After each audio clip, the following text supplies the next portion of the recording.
All right. Good evening, everyone. Welcome to MGO Live. MGO Live is a ministry of the MGOCSM of the Northeast American Diocese.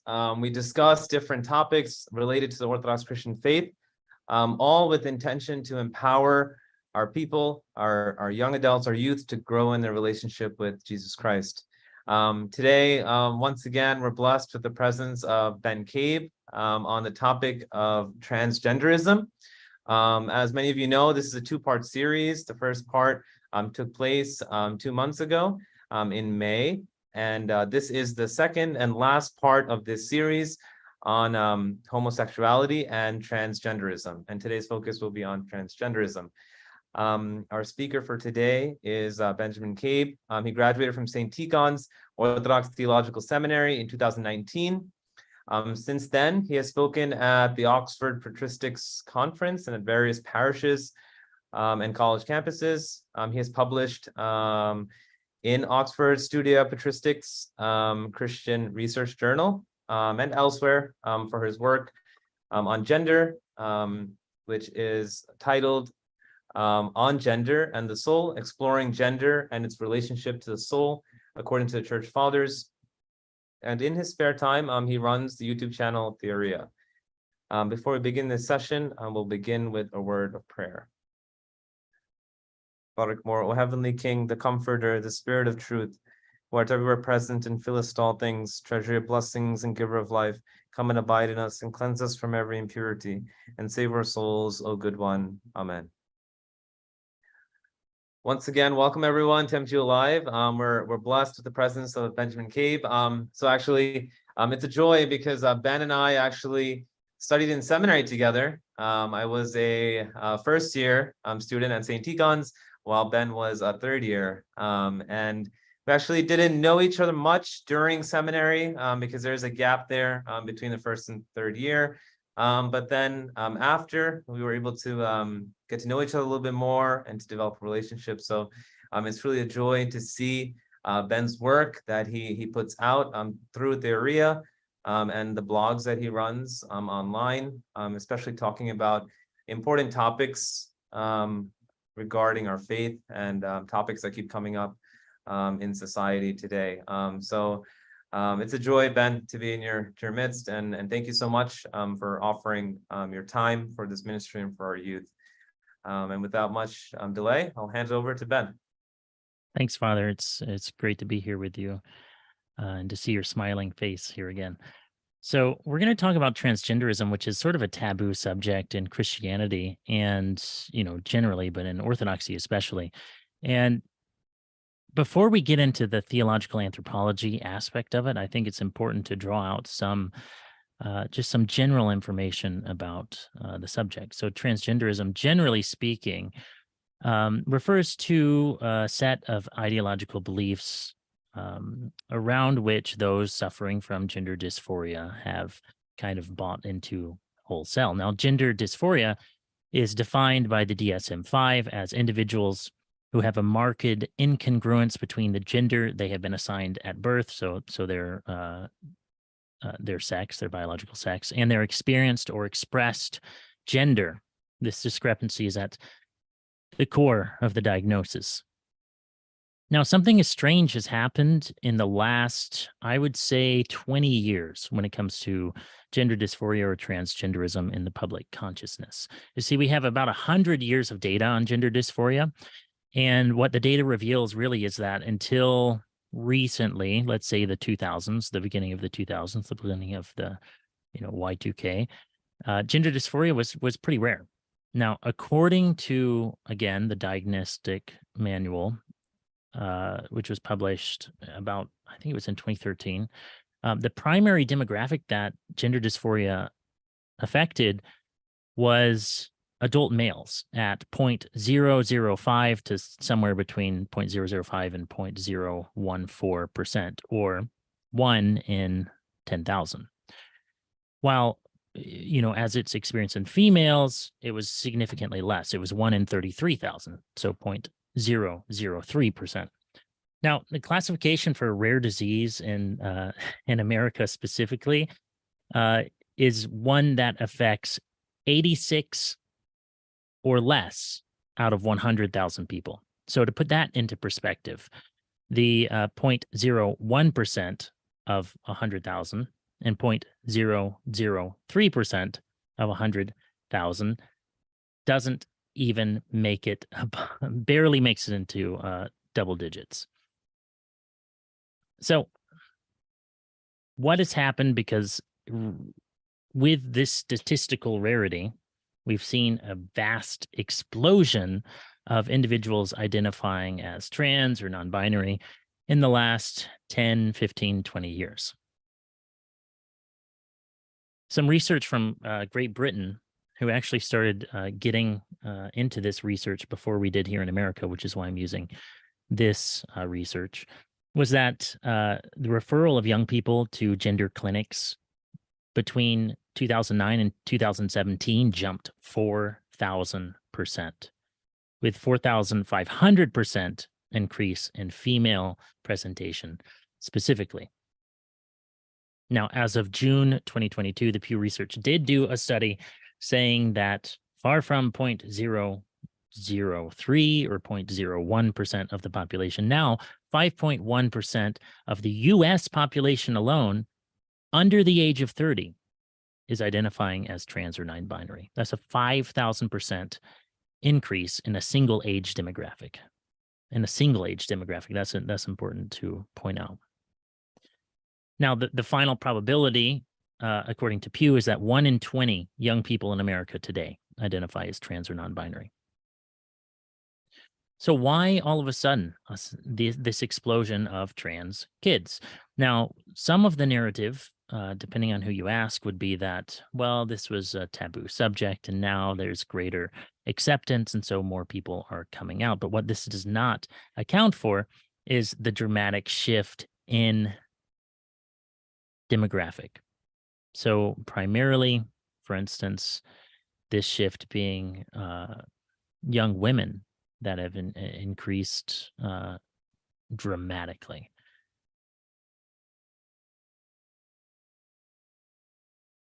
So what can we say about this?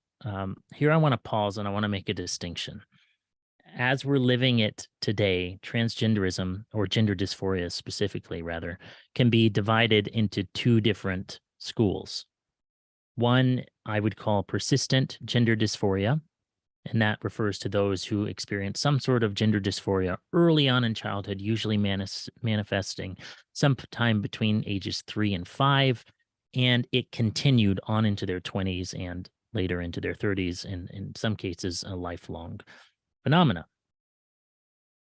So that's persistent gender dysphoria versus what Lisa Littman calls rapid onset gender dysphoria. Rapid onset gender dysphoria affects primarily females who are around the age of puberty. So think anywhere from 12 to 15. Why is this concerning?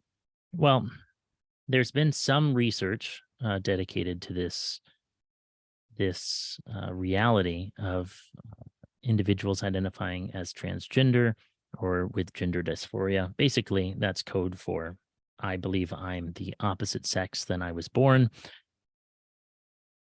That says those that were treated with a wait and see approach, so not taking any puberty blockers, not taking any cross-sex hormones, not socially transitioning, their gender dysphoria resolved within 2 to 3 years. And that's a remarkable percentage, something like 86 to 90%. So it seems that there's something social going on here.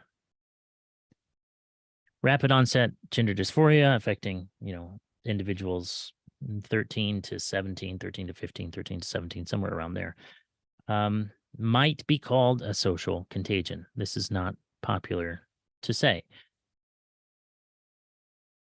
And we have to walk a careful line here because we do need to acknowledge that gender dysphoria as a condition does exist, and it is very painful. Now, what some of the suggestions are is that young people going through puberty are already uncomfortable in their bodies. Everyone sort of has a body dysmorphia, discomfort with their body, as they're going through this time, whether male or female, but it's strikingly prominent in females who also have a radical spike in susceptibility to negative emotion around the time of puberty. So essentially, what you get is, with transgenderism in the air, so to speak, in our schools and all over the media, you have people saying, oh, you don't like dolls, you like playing video games instead. Maybe you're really a boy. This is the key to all of your problems. Well, at 13, 14, 15, if someone were to say to me that this was the key to all of my problems, I'd be like, yeah, sign me up for whatever that was, because I am miserable. But what the problem is that this winds up manifesting exactly this diagnosis of young people winds up manifesting the exact criteria for the diagnosis. So Dr. Ian Hacking, a Canadian philosopher, calls this the looping effect, where a classification of a disorder comes to shape the disorder itself. Now, we do know, and we have information about social contagion as well, and I'll leave out some of this, but the primary statistic that's worth noting is that the exact population that have been affected by psychogenic diseases or social contagion in the past, and we have about 500, 600 years of history about this. You can read it in Henri Ellenberger's massive tome, The History of the Unconscious. But we have a lot of data on this. It's the same demographic as people that are manifesting as the primary individuals being affected by rapid onset gender dysphoria. So how we treat these two things is sort of different. Rapid onset gender dysphoria and persistent gender dysphoria. Now, both individuals or both groups are going through a difficult time, so we have to be extremely careful how we do approach it. But it's also important to note that the current standard of care, which is now actually slowly being repealed as of the last couple of months, which is good news, is called, the standard of care as of today is called gender affirming care, which is basically whatever anyone says they are, you just say, yeah, you are. Yeah, you are. You're that. You're that. Well, this creates an echo chamber, as I'm sure you've seen online, and it leads to not so great of things.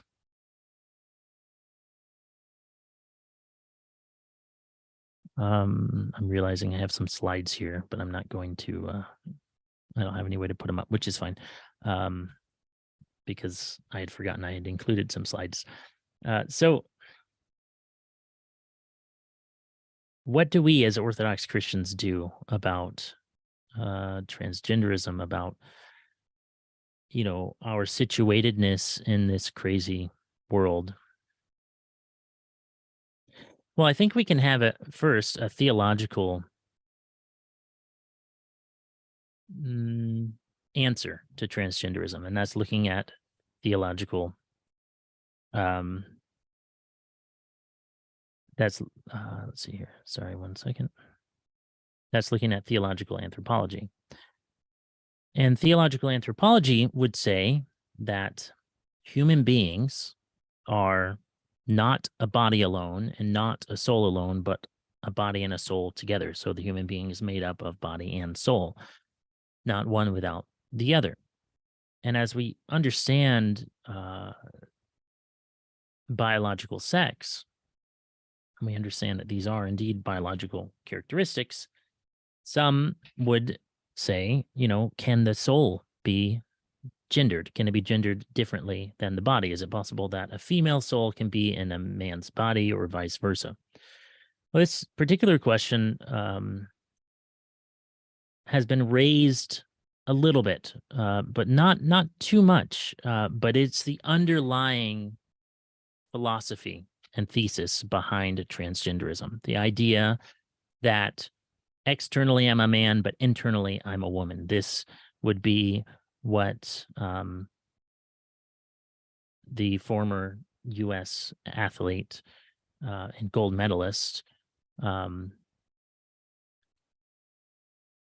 Bruce Jenner would say to Diane Sawyer. He would say, yeah, in my soul, I'm functionally a woman, or I am a woman. That was in 2015. He came out and said that. So is it possible theologically for a female soul to be in a male soul?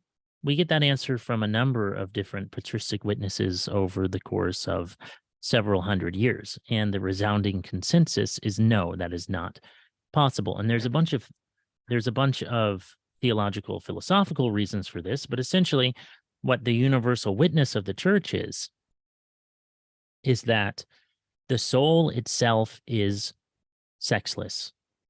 The body is sexed. So what does it mean that the soul is sexless? Does it mean that gender or sexuality, not sexuality, biological sex doesn't matter? No, not at all. Because in the Orthodox Church, we understand that the body matters and the material world matters and will be redeemed. Essentially, all it means is that on account of our human bodies, we have differentiation of biological sex. Now, is there a distinction between sex and gender? I would say yes, there is. But it's not the distinction that you will think of or that you will have heard on, Reddit or Twitter or any of these places. The distinction between biological sex, which is it's a function of the material world, and gender really comes down to essentially disposition. And we can say disposition. I like that word because it's not as set in stone.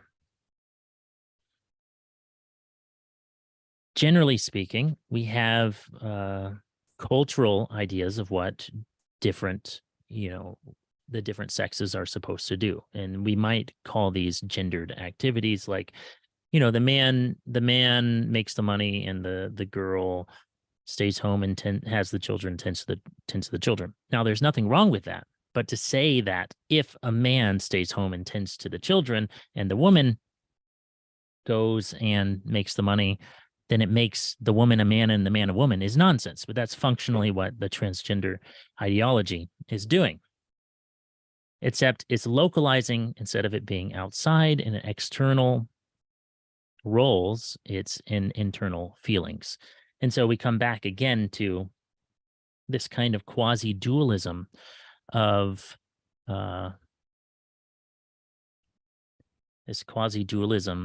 the trans activists, which is internally I am a woman and that is what is really real, and externally I have to conform my body cosmetically to this internal reality. Now, how did we get here? That's an interesting question, and it's answered largely by a guy named Dr. Carl Trueman, who wrote a book called The Rise and Triumph of the Modern Self.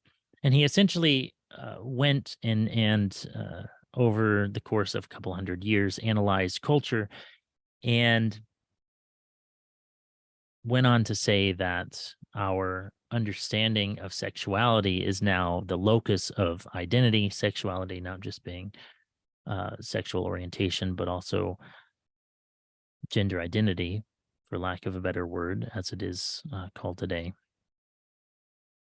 And our individualism, or our individualism as a country, as a culture, is what is partially driving this idea. Now, there's a whole bunch of other things that he says. There's an article that I wrote on this subject that you can find. If you want to look at this in detail, it's called A History of Transgender Ideology and Gender Dysphoria. And you can find that on my website, theoria.tv. But I think it's less important for us to talk tonight about how we got here, and more important to talk about what do we do now. As Orthodox Christians, we do believe that God created Adam and Eve, male and female, and that this was the design that he had created for humankind, human beings. There's so much to this topic, it's hard for me to really pare down how to talk about it. But I think if I had to reduce it to a sentence or two, it would be this. As Orthodox Christians, we have a set of beliefs in our faith about the world and about human beings and about the purpose of human beings in the world. And as a result of this set of beliefs, we have a, kind of a set of things that we do and we don't do. For instance, Orthodox Christians would be discouraged from, identifying as trans, as we would discourage anyone. But the difference is that individuals that do not hold our same beliefs or set of beliefs are not going to be necessarily rationally convinced by us to change what they're doing. And so as Orthodox Christians, whether we're talking to someone who is an Orthodox Christian or not an Orthodox Christian, the best thing that we can do, I believe, is to sit and listen to the person in front of us, listen to the pain, listen to the struggle, and offer them Christ. What does it mean to offer them Christ? Well, Christ said, or Paul said, forgive me, Paul said, in him there's neither Jew nor Greek, male nor female. And individuals do not have to come to Christ with a cultural set or a cultural idea, with their idea of what it means to be male or female. Like there is an unbelievable myriad of different ways individuals can express themselves, whether they are male or female. And it's not a criteria that we do so or come to Christ, I guess, with our, in a culturally masculine way or culturally feminine way. I'm not sure if any of this is making any sense, but the point I'm trying to get to is that everyone is a beloved child of God. Everyone's a child of God. Now, the question becomes, what do we do about that?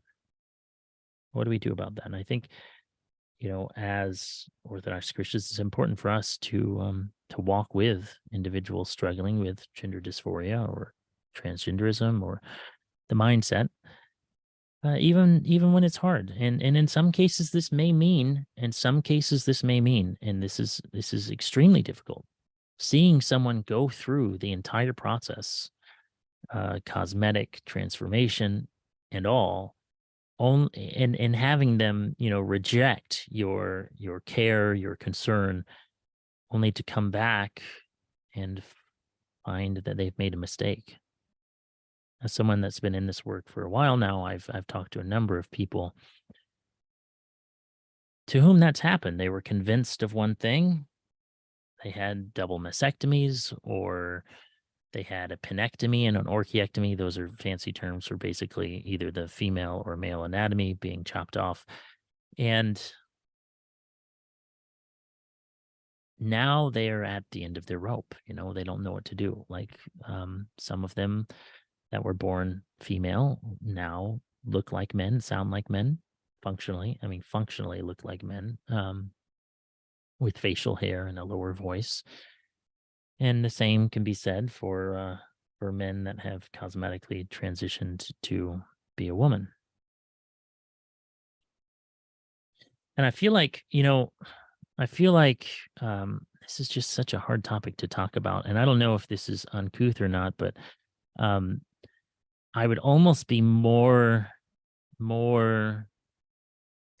I almost feel like it would be more worthwhile, Father, if even you would come on and we dialogued about this, because I don't even know where to start. I'm not sure what I've said that makes sense or whatnot, because I've been in it for so long. And so, I do have some questions here from that have been submitted.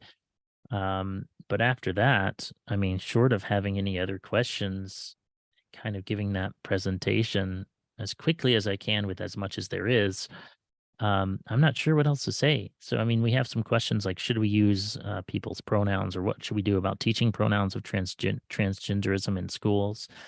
Look, like, I have a friend, it's very hard not to refer to him as a him. His name is Matt. Matt was born a biological female. Matt exists in the world expressing himself as a man. And so, and still, goes by the name Matt. Same thing for Scott Nugent, and a number of other individuals. And to a certain degree, it doesn't matter. The degree to where it matters is when it's mandated by law, because then what you have is you have you have law backing and mandating a delusion. That's where the trouble comes in. Because personality, and to an extent gender, is socially navigated in the sense that we rely on individuals to say, no, don't do that, or yeah, that's right. And so when we are mandating delusion, it causes all sorts of problems. Another question is, how do we explain to our children what they are hearing in school is wrong in terms of transgenderism? This is a really hard one, because a lot of times, as us older people know, the younger people will not listen. And I myself was there, and I'm sure you were. If you're in your 30s or 40s or 50s, you were there at one point too. And so, to a certain degree, one of the primary things that we have to realize is that people have free choice. God does not take this away from them. We can't take it away from them. The only thing that trying to force things on people will do is turn them away. The key, and it sounds wishy-washy, it's not. It's tangible. It's a verb, like that DC Talks song says, love is a verb. See if anyone gets that reference. We have to love them. We have to love them. And what that means is essentially being the father in the story of the prodigal son. There's no I told you so's. There's no begging, him to stay. It's just acceptance and space for the other human being to exist and make their own choices. Now, as parents, it is our duty to guide and guard our children. But I think overall, you have to take it with what you know to be true of your children, or as a parent, hopefully you know how they communicate, how they will receive things, and present it to them in the best way that you can. So, Father, I don't know if you have any thoughts or questions. I know I haven't taken up very much time. I'm open to continuing the conversation. I just am kind of lost in the mass of stuff that exists within this title of transgenderism. Thank you, Ben. Thank you for offering those perspectives. It's helpful. It's helpful to get those perspectives, especially when we're facing this in our daily lives. I think one thing maybe if you could cover is the question may come up of how is this harmful for the human body and the human soul, and how does that, what effect does this have, this mindset, this struggle have on the human person? If you could just talk about that, I think it might be helpful. There we go. I was muted. Yeah, so that's a great question. I think we have to break it down sort of in a couple different areas. One, it is harmful physically. If you transition physically, it is the individuals that I know, and I know a number of people like this that have transitioned and have come to regret it 3 years, 5 years, 6 years, 8 years down the road. And the issue is that physically, the human body is made specifically a certain way, and the female hormones, the male hormones, and all these things. For instance, when you take away a man's parts, you take away the testosterone, in a sense, a large portion of it at least. And what winds up happening is for the rest of your life, you're stuck taking hormone shots. Same thing for a woman if you're intent on retaining your male physical features such as muscle mass and such. You have to take shots of testosterone. They call it T. And it goes beyond a maintenance problem, because what you wind up having is you have, in some cases, like the case of Matt, and this is different in other cases where long-term has been sustainable, but you get a couple of different things. For females, you have the removal of the breasts and permanent sterilization. It's also sterilization for the men, obviously, if you take away those parts. But this is a serious thing. You are taking away your God-given ability to bear children, to conceive children, to sire children, if you will. So there's one thing there. It's an unnecessary surgery, and anything in the medical field, as far as bioethics is concerned, I identify, and this is sort of crude, but I'm going to say I identify as only having one hand. So I go to the surgeon and I have him chop off my hand. Anything at all, whether it's identification or not, whether it's related to transgenderism or transhumanism, any surgery or medical intervention that's related to some sort of desire that doesn't have a medical cause, like, cutting something out because of cancer or something terminal, is generally not permitted in the Orthodox Church. And so it is harmful, because what we're doing is we are taking what isn't even our own, because our bodies aren't even our own. This is what the church teaches us, because we offer back to God what he has given to us. He's given us our bodies. We offer our bodies back to God. Ultimately, that's what the martyrs are doing.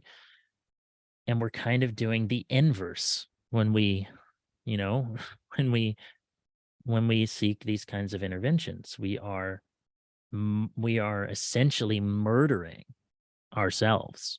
It's the inverse of martyrdom. We're sacrificing to our own will that which God has given us. So physically, just from a medical standpoint, it is very dangerous. For instance, another friend that I have, his name is Shapeshifter. He's a man transitioned to a female, still looks like a female, had all of the surgeries done, had, I'm trying not to be too graphic here, had a pseudo, I don't know what the right term in the context of a youth stream would be. I'll just use the medical term, pseudo vagina made out of what, where his surgery was, where his parts were taken away. And a couple issues that have happened here. It can cause all sorts of medical issues there, not just with urinating, defecating, whatever the case may be. But ingrown hairs in the area, the pseudo space has to be continually reopened, because the body treats it as a wound and tries to close it up. It has to be continually kept maintained so that it remains that pseudo part and doesn't just shut in over itself. Another thing with the phalloplasty, so a girl that has transitioned to a man and has a surgery to either create a pseudo penis or have, in a rarer cases, a cadaver's grafted on, can happen likewise. This happened with Scott Nugent, whose surgery had to be redone like 6 times. There were infected hairs underneath this pseudo phallus that were causing all sorts of health problems. We're talking about bedbound, like the health. I guess what I'm trying to say is the physical repercussions are very serious. Now, let's say I just want to identify as a woman. I'm gonna exist as a woman. I'm not gonna have any of the surgeries. I'm born a man, but I'm going to just, treat, I'm going to wear women's clothing. I'm going to insist of being called she, her, being called mother, mother to my children or whatever. This is a different thing. There are different ramifications for this. It may not be as overtly harmful as kind of the health effects, but what you wind up having is you wind up, we have to be very careful here, because there are in fact certain things that are culturally arbitrary as far as gender goes, like like colors, blue and pink. Pink used to be a man's color. I don't know if anyone is aware of that, but it used to be a color for men. Just like my wife's name, Mallory, used to be a man's name 500 years ago. So these things can shift. These sorts of things can shift. Girls can play with trucks and boys can play with dolls. I'm not concerned. That shouldn't really concern us. What should concern us is if we are trying to convince ourselves and other people's that we are something we are not, because the reality doesn't change if I put on a dress or put on lipstick or insist on using the women's facilities. The reality doesn't change. And this is harmful because as Christians, we are constantly trying to fight delusion. And this is delusion on the fundamental level. That comes across a little harsher than I want to say, but it's denying reality. It's denying material reality, which we can even see and experiment on. We know, for instance, that if I medically transitioned to be a woman, and 500, 300, 100 years, whatever, they would dig up my bones and test me, and I would be considered a man. Like these, this binary of male and female, and we can talk about, intersex and that kind of stuff, because that exists too. It's just a lot rarer than individuals would like you to think. Or like Klinefelter's or Turner's syndrome, these kind of like hormonal things, or chromosomal, things. It's denying reality on a fundamental level. And what denying reality does to the soul is it literally cuts it off at the very root of any kind of growth. Growth spiritually, growth emotionally, because I'm sure we've all seen little TikToks, Instagram reels, whatever, YouTube videos of people screaming because they didn't use my pronouns. Like what kind of human beings are we trying to be here? Like, I don't know about anyone else. I know for me, if I'm in delusion about something, I want to know, because I want to correct, and I think that's a general sentiment of humans. But if we kind of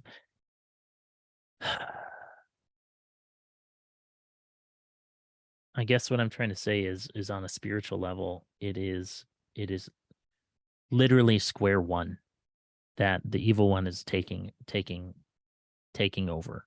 That is square one, and that sets us up for all sorts of pain and suffering. Maybe not immediately, but in the future, definitely. If not now, then later. It sets us up with all kinds of spiritual suffering, emotional suffering in the future. I mean, I as far as emotions go, I know a couple of different girls, Chloe Cole being one of them, Amelia, her name's Emmy. I think I won't say her last name because she's not as public of a figure, but long-term kind of emotional unwinding after they detransitioned. So I think that answers your question. I don't know exactly, but those are some thoughts. Yeah, thank you, Ben. That's helpful. I think also something you mentioned about emotions. There's that struggle where sometimes you mentioned it earlier in the session, where you may feel a certain way, right? That there's something wrong, for example, and that might be right a temptation to find a solution, right? Find a way to maybe feel better, right? To solve, right? Yes. This way that I'm feeling. So it's also at that level too that we have to watch out, right? Because sometimes Absolutely. we move with the feeling sometimes, right? And sometimes we're like, Yes. okay, I feel this way, there has to be something wrong with me. oh, Yeah. and oh, here's a solution, right? That's in front of me. So that could also be something, a dynamic that's happening as well. I think that's an important point that you're bringing up because who wants to suffer? You know, even Christ said, "Take this cup from me if you will." Ultimately, he submitted to God's will and died on the cross. But who Right. wants to suffer? No offense, but you got to be sort of crazy if you're like kind of chomping at the bit to suffer. Suffering, it sucks. I mean, without a better way to say it, it really does. And our tendency as human beings is to want the quick fix. You know, in some Orthodox theology, it might have been Schmemann that said this. It might have been someone else. I can't remember. But essentially, eating of the tree of the knowledge of good and evil was kind of trying to take a shortcut. You know, trying to take a shortcut from the hard work of kind of the actualization that God had wanted to happen in kind of the normal process of things for deification. Right, right, yeah. And sometimes sometimes it's also from our experiences with the same gender, right? That could also cause these feelings, right, to happen, right? Because it could be negative experiences with the Yeah, same gender, right? And yeah, that could be a trigger, right? yeah, and Something that's that a is yeah, causing us to think about, that's important. okay, Yeah, that's very um, important. I mean, another friend of mine, Camille Kiefel, she I have a couple podcasts with her, and she was terrified of being a woman, for instance, because one of her friends was raped and very young, and so she started herself. Camille started presenting as a man, and eventually had a double mastectomy. Said she was non-binary. Said she was, you know, this, that, or the other thing, and now is detransitioning to deep regret of having done that. And you're right, there is something real there, but it is important for us to take a holistic approach and not just take the first thing that comes to us. Unfortunately, the first thing usually is, in such cases, well, maybe you're really actually a boy. But, you know, and this is where a lot of prayer, a lot of, and not just to not over spiritualization, you know, like the spiritual world is important, but we don't want to over spiritualize something that may have to be worked out in some sort of trauma therapy. Because as human beings, as dialectical beings, we do have to process and reprocess what has happened to us in order to even know and understand ourselves. So I think that's an important point also that you bring up. It can be trauma related, or how their mom treated their dad, or vice versa, and so on. right, right, yeah, yeah. It's hard. It's a hard experience, especially when it is those experiences with the same gender or the opposite gender that are causing this struggle to take place, right? Yeah. These feelings, these thoughts, all these things that come from those experiences, right? So Absolutely. And I think there's an important point here. You know, that famous book, Our Thoughts Determine Our Lives, which is a conglomeration of uh, spiritual children of Elder Thaddeus essentially submitting their stories and then it being published later. The title alone says it all. Our thoughts yeah, determine our lives. And if we take a kind of modern therapeutic approach, whether it be CBT or DBT, in understanding how our thoughts can determine our lives, what we see in these approaches is that there's sort of a triangle. There's like thoughts and feelings, and then there's behavior. And often thoughts and feelings link up and they manifest in behavior. And so if you can kind of catch it on one of these things, then generally you're safeguarded from manifesting whatever the behavior is. And so it's important to understand that we, as Elder Thaddeus says in that book, we are not our thoughts. So I right, can have a thought, I'm actually a girl, and I can distinguish, or I should be able to, or I can work towards distinguishing between that as a thought and myself as a person. And in order to find our identity, ultimately, what we have to do is we have to look to Christ, because he's the one who shows us what it is to be a human being.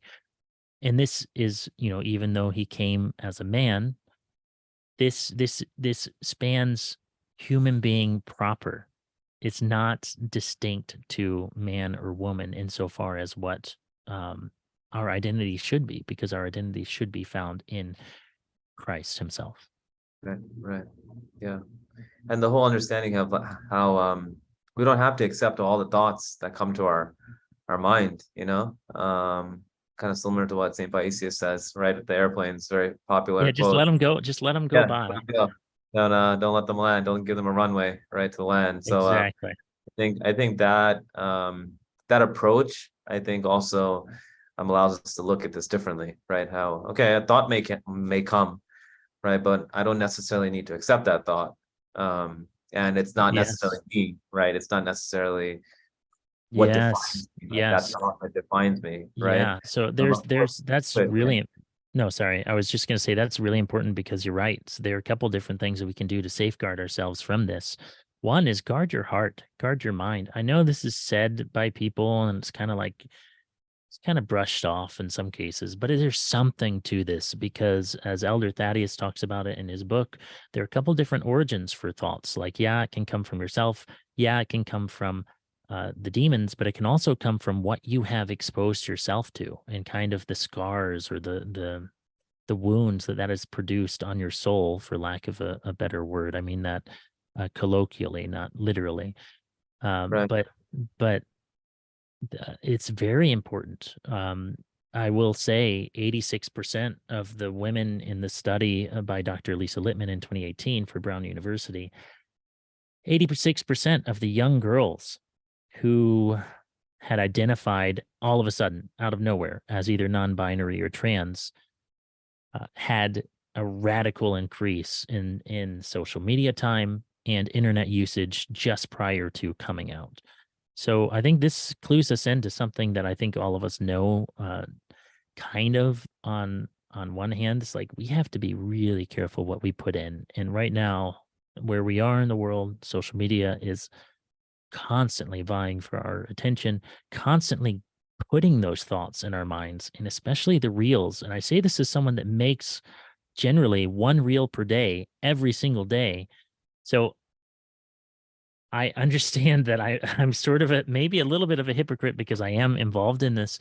I'm trying to answer questions that are, hopefully helpful to people, but these reels we flip up and down our phones, and they, if you spend half an hour doing that, even only half an hour, which is far less than a lot of people, you've seen what, maybe 100 different thoughts, and sometimes within those different thoughts multiple other thoughts, and you're exposing yourself to who knows what because you're just flipping down a random algorithm. Like that is unbelievably dangerous. We already have that in our heads. Why would we do that to ourselves? right, right, yeah, absolutely. Yeah, I think then also it's realizing that, this is, I guess, a basic concept of, I guess, passions and sin, that others benefit from our passions and our sins. And I say this now because referring to pharma, right? The Oh yeah. pharmaceutical companies, when it comes to whether it be the hormone blockers or different things associated with this, there are people benefiting from this, right? Whether it be the surgeries, whether it Yes, be yes. insurance companies, hospitals, right? It's a very scary thing because it's approached as medically sound when in fact the surgery is neither approved and the drugs are not approved and it's not medically sound. It's not safe. It would be like a car salesman coming up to you and being like, "Oh, you're hungry? Okay, I have just the thing for you. How about this 1999 Ford Mustang? It's going to be everything that you can hope for. Let's not mention it's 24 years old, but if I just put you on a payment plan of $500 a month for the rest of your life, you can keep this Ford Mustang." That's essentially what people are doing when they sign up for surgery or when they're signing up for transition. They are signing away money for eternity because you cannot get away from it. You cannot get away from the medical industry after you do this. It will always cost you money. It will always benefit someone else. And just like that $500 a month will go straight into that car dealer's pocket for eternity. And imagine if that car dealer found a school that he could do this to, or multiple schools he could do this to, and he would have 25, well, 1 in 20 people sign up. That's a lot of money. And that is just a tiny fraction of what the medical industry is seeing from this. And so we have to be really careful, because it's like, if we are leery of just individuals that call us up because, they're from who knows where, and they want to sell us who knows what, or show up on our front door. Like, if we're skeptical of that, we should really be careful here. Right. Yeah, absolutely. Yeah. I guess Ben, to like tie it at the end. Yeah, we spoke about how, yeah, it's a real struggle, right? It could come from previous experiences from the opposite gender, the same gender, previous trauma, or just, thoughts that come to our mind that we begin to accept and kind of allow to grow within us, right? And how it's a real struggle. We spoke about that. So how should we? You spoke earlier a little bit about the compassionate approach, right? When it comes to people who struggle with this, right? So how can we? What are some practical ways that we can be compassionate towards people who are struggling with this? And I would also just add, second part to that is what does the church offer, right? What does the church have for people who struggle with this? What does the church say? Like, is the church saying, you can't come here, or you're not allowed to take part in this? I think if you are, sorry, go ahead. Yeah. No, I'm just yeah. What does the church offer us for I think those? if you're struggling yourself with these issues, you should absolutely be in church as much as you can. And this is not saying that you can, pray this away, or kind of trying to demean your experience at all. The reality is that church is for our healing, and the people that should be there are those that know that they are confused, or they are feeling they're having these feelings, they're having these thoughts. We pray, we commune. Don't stay away if you're having these thoughts. I mean, talk to the priest, obviously, but come, come to the church, and come and see what the Lord offers us. It's absolutely important. As far as practical things, I think about it this way. It's very easy to kind of get offended when someone expresses something we disagree with, especially if you're insecure in that belief. So there are a couple things that need to happen. One, you need to be firm in your own faith. If you're going to be, well, really, you should be working on that anyway. But you should really be open to having these conversations with people, because and they're going to be painful. I can guarantee that they're going to be painful, especially if this is someone that you love. It's going to be unbelievably, almost unbearably painful. And for us on that side of it, it's also important for us that we remain involved in the church, perhaps even seek a trusted therapist, an Orthodox therapist, to talk through things, or the priest. Because what winds up happening, especially as a parent with whom maybe if there's a child struggling with this, the child is, a little bit more direct, maybe more hurtful with their words. We have to view the individual as we would view a hurt puppy or a hurt dog or an abused dog. Not saying the child's abused, but the child sort of is abused by his own or her own thoughts, by the demons. Like, this is the playground of the devils, honestly, because it does, as the trans activists will say, it does lead to individuals taking their lives. And it's not, I would say, because people are not affirming of their gender. It's because of two things. One is because of despair, ultimately, which remains even after transition. The literature is fairly clear on this. But two, also because when the person is maybe getting ready and feeling like they can turn around, they feel trapped. And ultimately that leads to despair. And the difference that can make, no matter how far down the line I don't feel like I'm making any sense, but let me try again.